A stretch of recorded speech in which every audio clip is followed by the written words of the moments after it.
Assalamualaikum warahmatullahi wabarakatuh. Bismillahirrahmanirrahim. Alhamdulillahirabbil alamin wal aqibatu lil muttaqin wala udwana illa 'alal zalimin wassalatu wassalamu ala khairil khalqihi Muhammadin wa ala alihi wa sahbihi ajmain amma ba'du. Kaum muslimin wal muslimat dimanapun berada, semoga Allah Subhanahu wa taala senantiasa meridhoi kita, amin ya rabbal alamin. Melanjutkan kajian kitab Tangkihul Qaul. Alhamdulillah saat ini memasuki bab yang ke-33 mengenai keutamaan diam dari kejelekan, diam dari hal yang tidak bermanfaat, maka nilai pahala dari Allah Subhanahu wa taala. Bismillahirrahmanirrahim. Qala al-musannifu radhiyallahu anhu wa nafa'ana bihi wa bi'ulumihi amin ya rabbal alamin. Al-babu salisu wassalasuna ribab anu katilu puluh tilu fi fadilati sumti eta tetep dina martelakeun kautamaan cicing tina kagorengan, cicing tina perkara anu teu aya manfaatna. Bab yang ke-33 menjelaskan tentang keutamaan diam dari perbuatan yang tidak baik. Qala parantos ngadawusan Nabi sallallahu alaihi wasallam, kanjeng Nabi Muhammad sallallahu alaihi wasallam, al-afiyatu ari kasehatan, asyaratu ajzain eta aya 10 pirang-pirang juz, pirang-pirang bagian. Tis'atun ari 8 bagian, fisumti eta tetep aya dina cicing. Wal asyaratu sareng anu ka-10 fil uzlati anin nasi eta tetep aya dina ngasingkeun diri ti pirang-pirang manusia. Bahwa Nabi telah bersabda ada 10 afiah atau kesehatan yang membuat kita sehat, yang membuat kita afiah, ya, sehat dohir batin, yaitu ada 10 juz, ada 10 bagian. 9 terletak dari diam dan yang ke-10 dari menjauhkan diri atau mengasingkan diri dari sesama manusia. Akhir zaman ini, maka ini cocok bagi kita, terutama ketika banyaknya wabah-wabah atau penyakit-penyakit di luar sana, maka cocok bagi kita untuk membiasakan diam dan uzlah. Wa qala sallallahu alaihi wasallam, sareng parantos ngadawuh kanjeng Nabi Muhammad sallallahu alaihi wasallam, likulli syai'in eta tetep pikeun saban-saban perkara najasatun ari aya najisna. Wa najasatul lisani sareng ari najisna lisan, al bada'atu eta ngamimitian, al bada'atu eta gorengna caritaan, sok sanajan bener. Nah itu, maaf ya salah tadi. Al bada'atu gorengna ceritaan, sok sanajan bener. Bahwa setiap perkara itu ada najisnya. Jangan najisnya lisan, yaitu perkataan yang jorok, perkataan yang kasar sekalipun benar. Al-fahsyu fil mantiki wa ingkana kalaman sodiqon, perkataan yang yang kasar, yang kotor, sekalipun perkataannya benar. Wa qala sallallahu alaihi wasallam, sareng parantos ngadawuh kanjeng Nabi Muhammad sallallahu alaihi wasallam, man singsa jalma somata anu cicing eta jalma naja maka selamat eta jalma. Barang siapa yang diam maka akan selamat. Diamnya tidak mengerjakan perkara yang buruk, maka ia akan selamat, karena diamnya mendapatkan pahala dari Allah. Wa qala sallallahu alaihi wasallam, sareng parantos ngadawuh kanjeng Nabi Muhammad sallallahu alaihi wasallam, sukutul alimi ari repehna jalma anu berilmu, syainun eta kagorengan, wa kalamuhu sareng ari cumariosna jalma anu berilmu, zainun eta kasayan, eta perhiasan, eta papaes kagini. Bahwa diamnya orang alim maka itu merupakan kejelekan. dan berbicaranya orang alim merupakan kebagusan perhiasan. Wa kalamul jahili dan bicaranya orang bodoh syainun eta kagorengan wasuku tuhu jeung ari repehna jalma nu bodoh zainun eta kagindingan.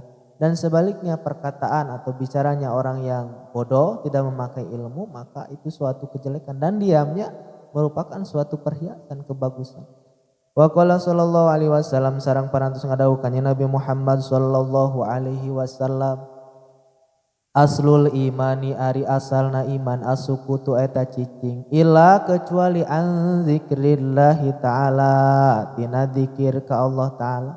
Asalnya iman itu adalah dia, kecuali untuk berzikir kepada Allah ta'ala boleh dengan kita bergerak, boleh dengan suara yang dikeraskan.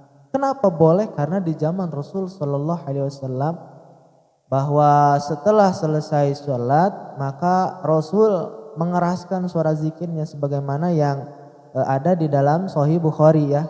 Silahkan dilihat bab zikir bahwa sahabat mengatakan bahwa inna raf'as sauti ya, sesungguhnya mengeraskan suara ya, ketika berzikir sehabis sholat itu terjadi di zaman Rasul sallallahu alaihi wasallam. Asal iman itu dia kecuali untuk berzikir kepada Allah maka boleh, tidak diam juga boleh. Wa qala sallallahu alaihi wasallam sareng parantos ngadawuh ka Nabi Muhammad sallallahu alaihi wasallam as-samtu ari cicing zainun eta papaes lil alimi pikeun jalma nu berilmu, maksudnya membicarakan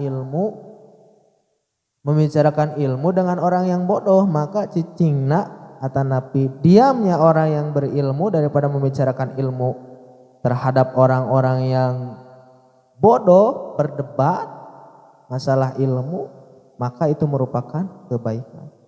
Bisa kita lihat di dalam syarahnya ya ay lima fihi minal wiqari al manasibi li haqqil ilmi. Nah, jadi daripada membicarakan ilmu dengan orang-orang yang bodoh, menghambur-hamburkan ilmu, ngalalawarakeun ilmu maka mending keneh jempe. Maka jempena jalma anu berilmu dina posisi anu kudu jempe eta mangrupikeun kasayan. Wasitrun dan jeung panghalang lil jahili pikeun jalma nu bodoh, pangraksa pikeun jalma nu bodoh. Diamnya orang yang berilmu dari membicarakan ilmu yang tidak ada manfaat bagi pendengarnya atau mungkin pendengarnya belum mengerti memahami akan ilmu tersebut maka itu lebih baik. Zainun perhiasan dan diamnya orang yang bodoh daripada membicarakan hal-hal dengan sesuai nafsunya maka itu merupakan penghalang atau penjaga dari kesesatan.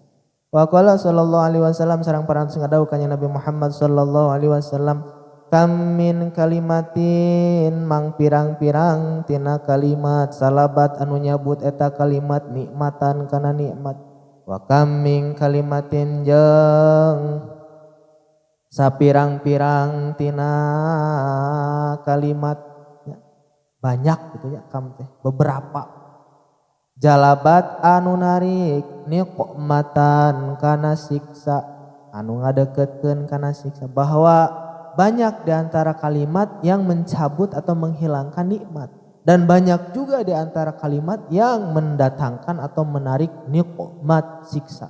Naudzubillah summa naudzubillah. Kita tidak tahu, terkadang kita tidak tahu apakah yang kita ucapkan ini akan menghilangkan nikmat atau akan menarik nikmat siksa dari Allah. Oleh karena itu maka diam lebih baik. Wa qala sallallahu alaihi wasallam sareng parantos ngadawuh ka Nabi Muhammad sallallahu alaihi wasallam man sing sajalma akhrosa anu repeh atanapi anu pireu anu jempe gitu nya lisanahu kana lisana eta jalma lam yastahiqqa anu ngarepehkeun ya man sing sajalma akhrosa anu ngarepehkeun lisanahu kana lisana eta jalma lam yastahiqo maka teu aya anu hak saha ahadun hiji jalma oge muhimma tahu kana ngahinakeun eta jalma. Barang siapa yang diam maka tidak ada hak seseorang untuk menghinanya karena diam. Ya, maka jangan sekali-kali kita menghina orang yang diam karena ketika habis kesabaran orang yang diam tersebut sering terjadi kita malah kewalahan menghadapi orang yang tadinya sering diam. Wa qala sallallahu alaihi wasallam sareng parantos ngadawuh ka Nabi Muhammad sallallahu alaihi wasallam al hikmatu ari hikmah asyratu ajzain eta aya 10 pirang-pirang juz pirang-pirang bagian tis'atun ari salapan min hatina 10 bagian bil uzlati eta tetep aya dina ngasingkeun diri ti jalma wa wahidun sareng ari hiji bagian fisum ti eta tetep aya dina cicing bahwa hikmah itu ada 10. 9 ada di uzlah dan 1 ada di diam. Nah, kebalikan dari tadi. Kalau afiah kesehatan itu ada 10 bagian, 9 ada di diam dan 1 ada di uzlah. Kalau hikmah 9 di uzlah, 1 di diam. Wa qala sallallahu alaihi wasallam sareng parantos ngadawuh ka Nabi Muhammad sallallahu alaihi wasallam as-samtu ari cicing ya, boleh baca sumtu juga boleh, as-samtu juga boleh, silahkan. As-samtu ari cicing hikamun eta pirang-pirang hikmah.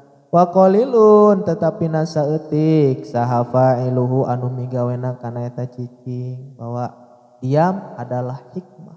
Tapi sedikit orang yang mampu mengerjakan diam tersebut. Ya Allah, Masya Allah, demikianlah hadirin 10 hadis yang menjelaskan tentang keutamaan diam. Ya. Diamnya dari perbuatan jelek lebih baik daripada mengerjakannya. Sedangkan mengerjakan amal baik itu lebih baik daripada diam. Nah, hadirin, mudah-mudahan ada manfaat khusus bagi saya, motivasi agar selalu diam daripada berkata-kata yang tidak ada manfaatnya, diam daripada mengerjakan sesuatu yang tidak ada manfaatnya. Wallahu a'lam, subhanakallahumma wa bihamdika asyhadu an la ilaha illa anta astaghfiruka wa atubu ilaik. Wassalamualaikum warahmatullahi wabarakatuh.